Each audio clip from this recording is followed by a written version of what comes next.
I want to speak to the women who are on this transformation journey and they feel really lonely.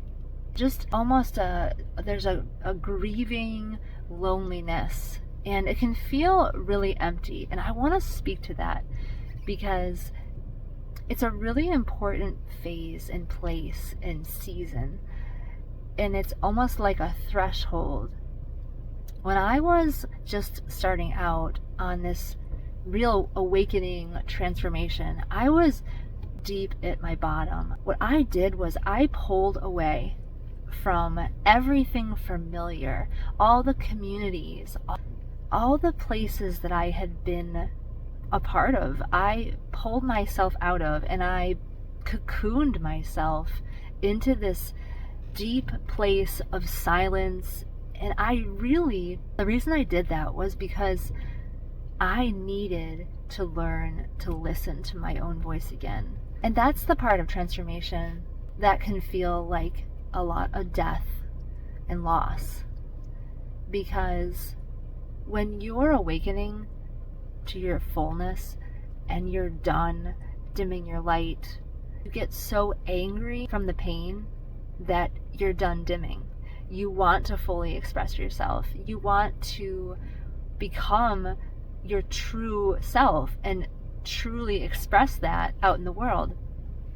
And when you're a part of communities and different places, it can feel really hard because everything we're a part of has unspoken rules, how to be, what can't be questioned. Even if you're a part of a creative community, there's certain types of acceptable creativity.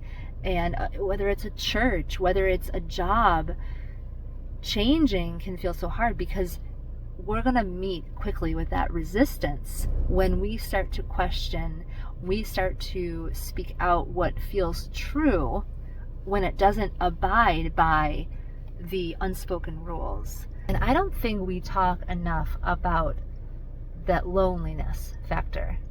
I think we sometimes go into ourselves and we try to get ourselves to suck it up and move through it. And it's really a crucial part of the journey, this pulling away, because we really start to get clear. We can hear ourselves again. We can start listening to ourselves again. But it feels really hard and it's sad. And it feels like death because part of us is so used to getting surface level validation for the performance we've put on and playing a certain role and putting on for others. And so when we remove that, we're no longer receiving validation that we've relied upon. And that can be super challenging.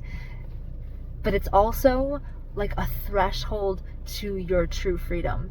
Because as that outer validation is removed, you begin to look back into yourself, into that divine source within you, and you start to give it to yourself.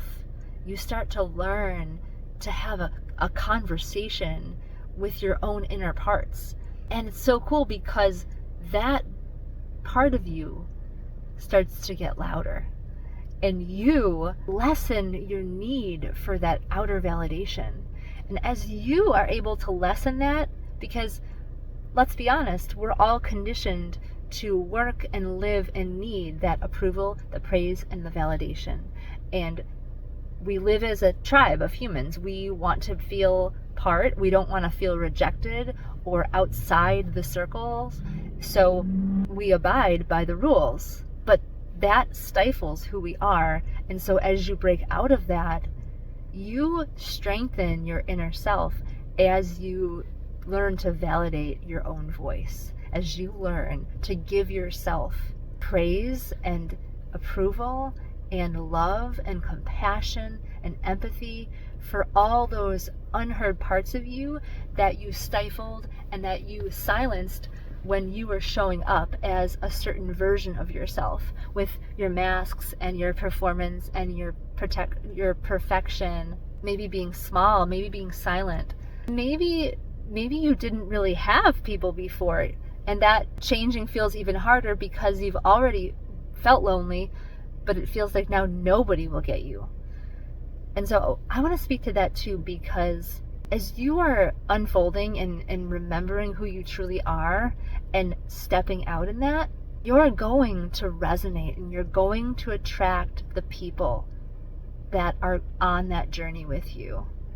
And in order to truly attract a community and the people around us and to have that support, we have to take the mask off. We have to. And so it's like ripping the Band-Aid off. It's sort of that expression, but we do it with compassion, and we do it with soothing our nervous systems and teaching ourselves that it's safe to be in our bodies. That what we do when we are coming back to ourselves is we're pulling the energy that we spend getting others to tell us what we need. We pull it back and we start giving it to ourselves. And that brings confidence. That brings self-love.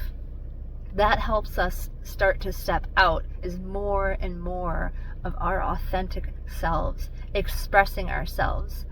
And as we move through that place, we grieve, we're angry, we start stepping out little by little as our true self. You see who will accept and who doesn't accept that part of you, or really who doesn't resonate with you. That's what it is. And the reality is, we're not meant to be liked and loved and adored by everybody. We're not. And I spent so long playing the chameleon. I would bend and mold, and I love that I could just be friends with everybody and anybody, and I never had real opinions. Did, but they were always whatever was socially acceptable to that group that I was in. I knew how to play the game. I knew how to be liked. I knew how to follow the rules. But inside, I was so resentful. I was angry. I felt like I was so unheard. I felt like I was always being different. And that dichotomy, it catches up to us. And it will stay there until we start expressing our authentic selves. And so I know for me, just knowing and understanding that there's other people on this road has been incredibly helpful to just keep going. That's part of the journey. It's knowing that we're on the right track, that just keep going through the doors, just keep walking the path, and the people and the places that are supposed to resonate are going to show up. They will. And when you are moving into that place, you're going to be surrounded by people who truly resonate with you. And the people who don't are going to sort of fall away. It's not even that people don't like you. It may be just people who just aren't on the same path as you. And it may be relationships, it may be marriage, it may be church or systems. And there's a certain amount of detaching that is required for that. And people will often resist that because they will think that something's wrong with you. But part of becoming who you truly are is developing a part of you that is neutral, with a preference towards what is positive and what is love, and being able to detach from that which isn't truly you. And the detachment is what brings the grief, because it's the loss. But I think the mindset reframe that's really helped me on this journey is just knowing that that's part of the journey, that the feeling of grief and the feeling of loss, it's not forever, and it will fade, and it will make way for your true self. And in your true self is your creative self, the part of you that has a soul calling. You have meaningful pursuits that want to come out, that a soul calling that you're meant to bring out.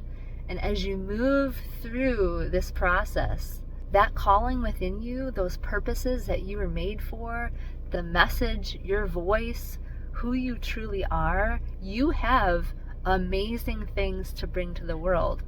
And I'll tell you that the things that you dream, the things that you say, oh, I can't be that because, oh, I wish, or wouldn't that be so cool? Those are the things that you're made for. Those are the things that you are meant to do.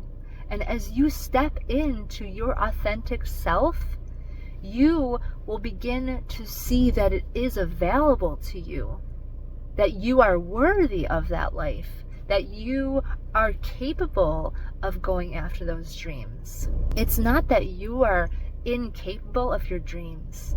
It's not that you're not competent enough for your dreams.